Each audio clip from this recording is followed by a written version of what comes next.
wa asyhadu anna Muhammadan abduhu wa rasuluh, amma ba'd.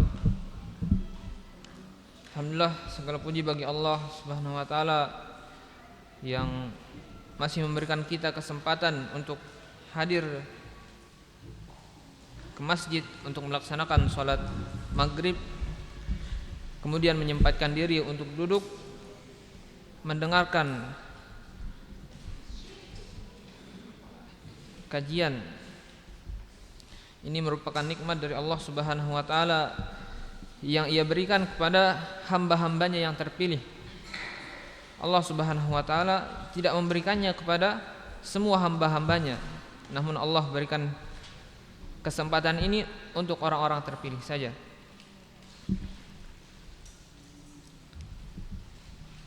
Salawat serta salam tak lupa kita haturkan kepada Nabi sallallahu alaihi wasallam, kepada para sahabat, kemudian orang-orang yang mengikuti mereka hingga tegaknya hari kiamat nanti.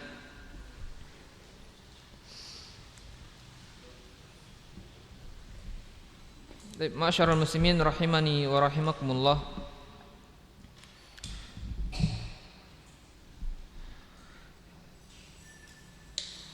Doa di dalam Islam merupakan amalan yang sangat agung, yang mana doa ini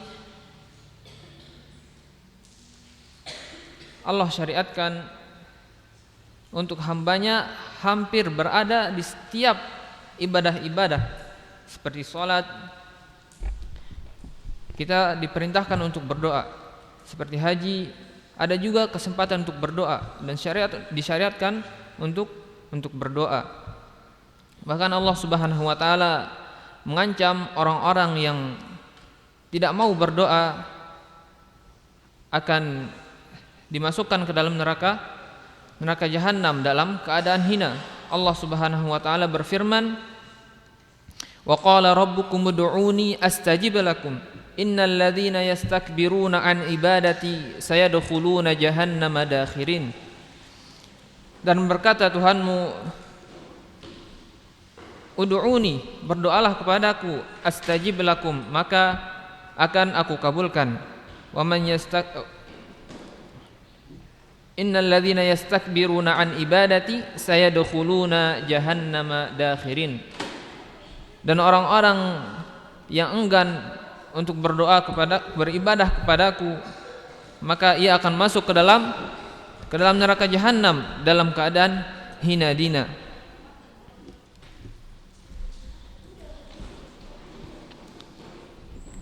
Doa sendiri memiliki dua makna. Doa itu terbagi menjadi dua.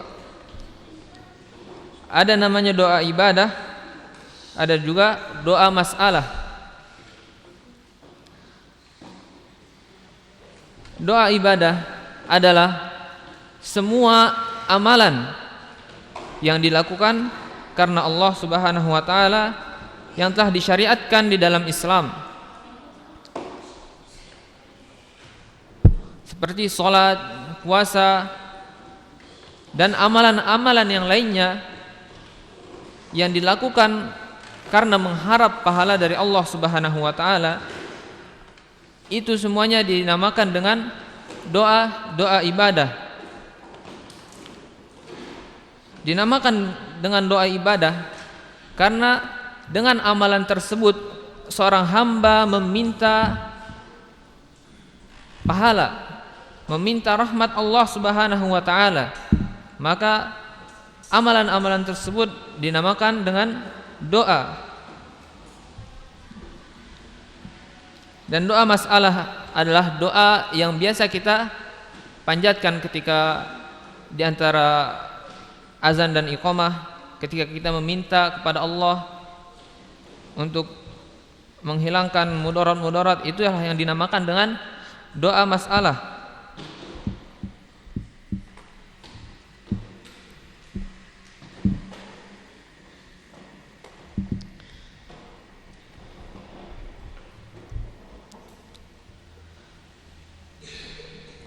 Dan sering terjadi di tengah kaum muslimin ketika ia sudah sering berdoa, namun doanya belum juga terkabul. Oleh sebab itu dia tidak pernah lagi untuk berdoa. Dia putus asa dari berdoa. Maka ada beberapa hal yang perlu kita perhatikan supaya doa kita dikabulkan oleh Allah Subhanahu wa taala. Perkara yang pertama adalah adab-adab ketika berdoa.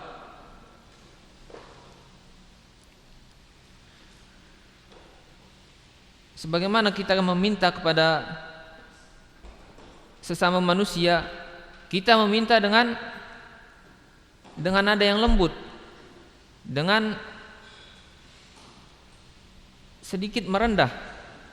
Maka terlebih kepada Allah Subhanahu wa taala, maka kita harus memperhatikan adab-adabnya, sehingga doa kita akan semakin besar peluangnya untuk diijabah. Dengan menjalankan adab-adab ini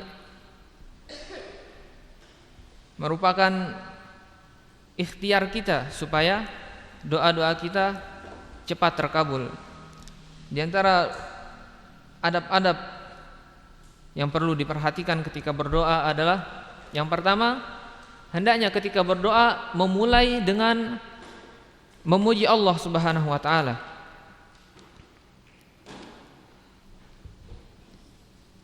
Dan dianjurkan ketika berdoa itu menggunakan asma wa sifat. Contoh, ketika kita memohon ampun kepada Allah, maka ucapkanlah, ya Allah yang Maha Pengampun, ampunilah aku. Kemudian yang berikutnya adalah setelah kita memuji Allah Subhanahu wa taala, dianjurkan untuk bersolawat kepada Nabi sallallahu alaihi wasallam.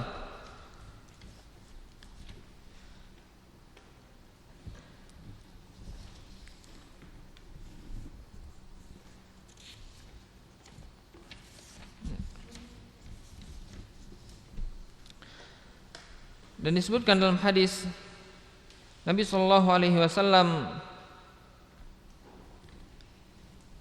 pernah bersabda. Hadis ini diriwayatkan oleh salah seorang sahabat bernama Abdullah. Ia berkata, "Kuntu usalli wan Nabi sallallahu alaihi wasallam wa Abu Bakrin wa Umar ma'ahu.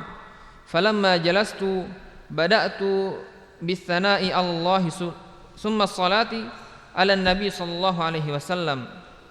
Summa da'awtu li nafsi faqala an-nabi sallallahu alaihi wasallam, sal tu'tah." Beliau mengatakan, aku pernah salat dan kala itu Nabi sallallahu alaihi wasallam bersama dengan Abu Bakar dengan Umar. Ketika aku mulai berdoa, aku mulai doaku dengan memuji Allah Subhanahu wa taala, lalu bersalawat kepada Nabi sallallahu alaihi wasallam. Kemudian aku berdoa untuk diriku sendiri. Nabi sallallahu alaihi wasallam beliau pun bersabda, mintalah, niscaya engkau akan diberi. Mintalah, kemudian niscaya engkau akan diberi. Dalil ini menunjukkan bahwasanya salawat akan memperbesar kemungkinan untuk dikabulkannya doa. Ibnul Qayyim rahimahullah menyatakan ada tingkatan dalam bersalawat di dalam doa. Ada 3 tingkatan. Yang pertama adalah bersalawat sebelum memanjatkan doa. Setelah memuji Allah. Jadi kita memuji Allah dulu, baru bersalawat, kemudian berdoa. Yang kedua adalah bersalawat di awal, kemudian di pertengahan, kemudian di akhir doa. Jadi kita memuji Allah, kemudian bersalawat, kemudian baru kita meminta Setelah meminta, bersalawat lagi, kemudian meminta lagi, kemudian mengakhiri doa dengan salawat. Kemudian yang ketiga adalah dengan bersalawat di awal dan di akhir doa.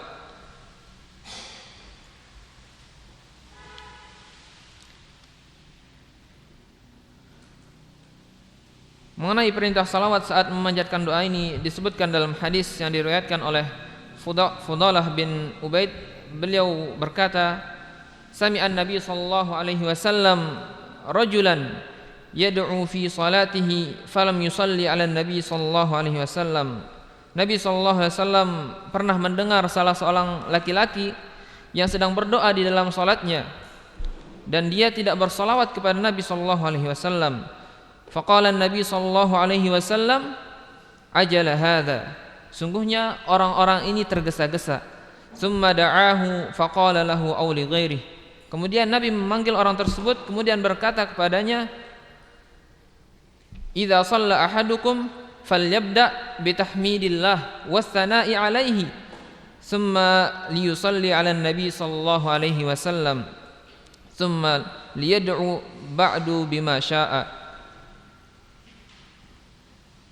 Apabila salah seorang dari kalian berdoa, maka hendaklah ia memulainya dengan memuji Allah Subhanahu wa taala. Kemudian bersalawat kepada nabinya sallallahu alaihi wasallam. Kemudian barulah ia meminta untuk dirinya sendiri.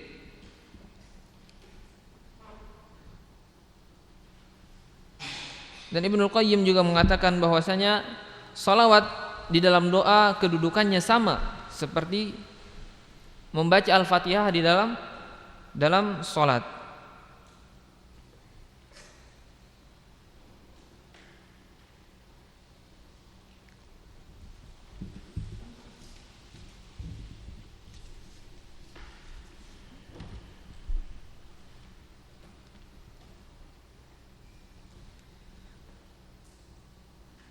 Kemudian adab yang berikutnya adalah ketika berdoa hendaknya seorang hamba meyakini bahwasanya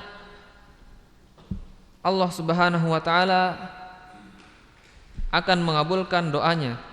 Ia meminta dengan keyakinan penuh. Ia tidak meminta hanya untuk coba-coba saja, tapi ia benar-benar meminta kepada Allah Subhanahu wa taala.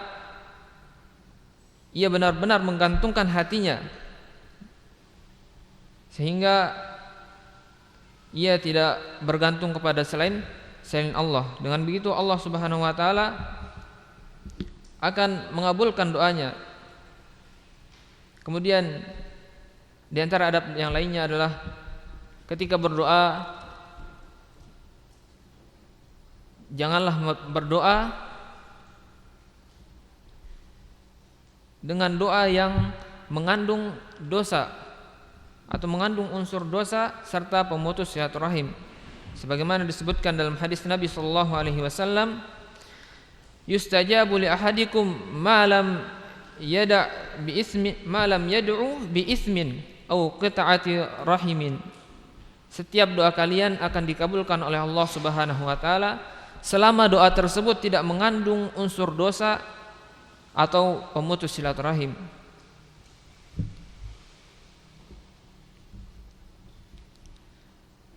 Kemudian adab yang berikutnya adalah ketika berdoa hendaknya mengangkat tangan. Sebab mengangkat tangan merupakan salah satu sebab untuk terkabulnya doa.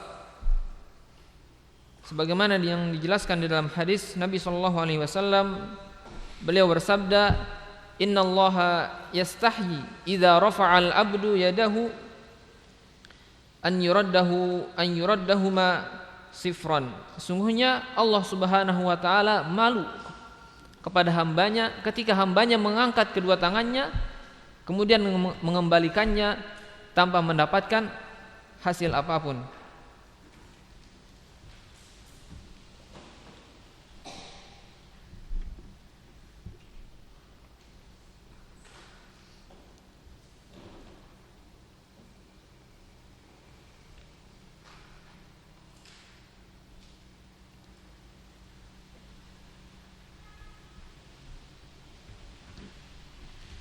Demikianlah sebagian adab-adab yang semestinya diperhatikan oleh orang-orang yang ingin berdoa supaya doanya cepat terkabul. Dan yang perlu diperhatikan juga ketika kita berdoa adalah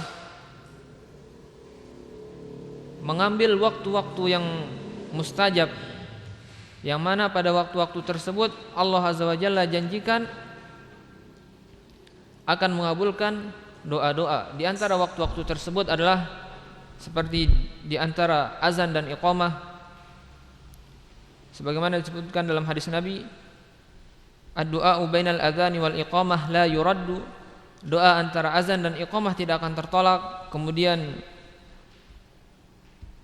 ketika sujud disebutkan dalam hadis Nabi, aqrabu ma yakunul 'abdu min rabbih fahuwa sajidun. Keadaan yang paling dekat antara seorang hamba dengan Tuhannya adalah ketika sujud. Maka perbanyaklah doa.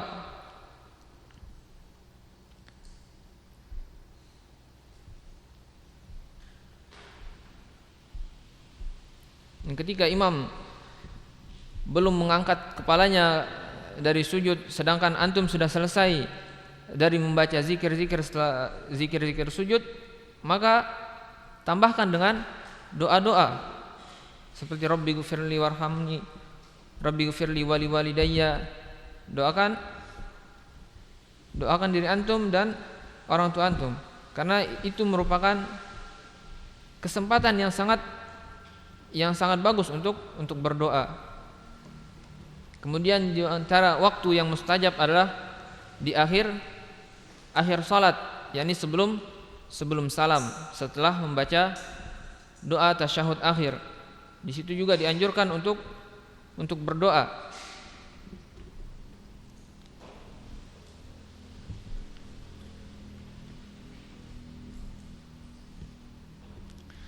Dan perlu diingat bahwasanya ketika kita berdoa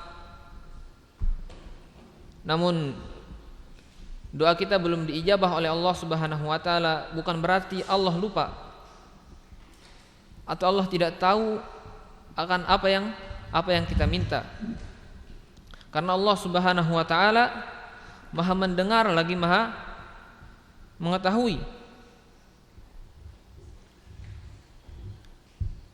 Dan bukan pula Allah tidak mengabulkan doa kita karena Allah mengingkari janjinya. Bukan, karena disebutkan dalam Al-Quran, innallaha la yukhliful mi'ad. Allah sungguhnya tidak pernah mengingkari janji.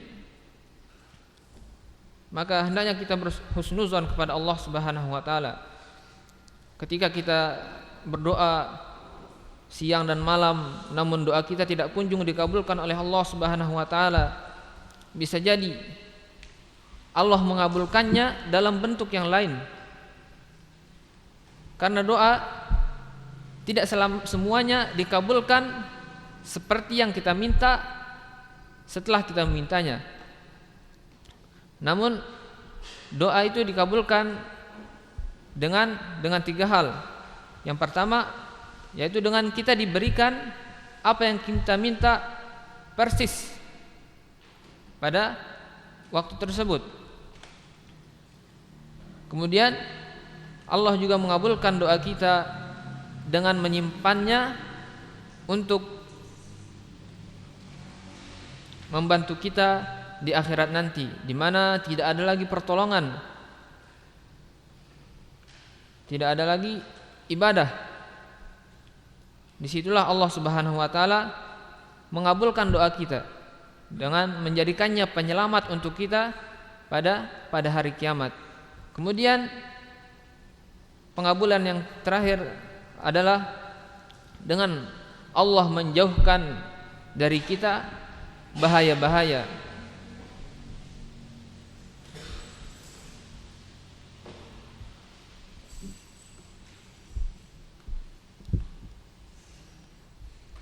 Bisa jadi ketika kita meminta sesuatu, meminta motor, Allah Subhanahu wa taala tidak memberikannya, namun menjauhkan kita dari bahaya, dari kecelakaan misalnya, sehingga doa tersebut menjadi penyelamat untuk kita.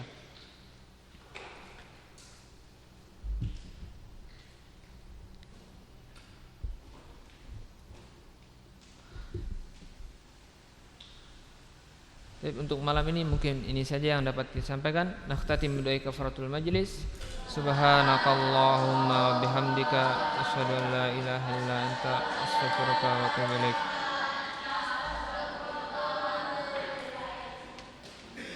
Assalamualaikum warahmatullahi wabarakatuh.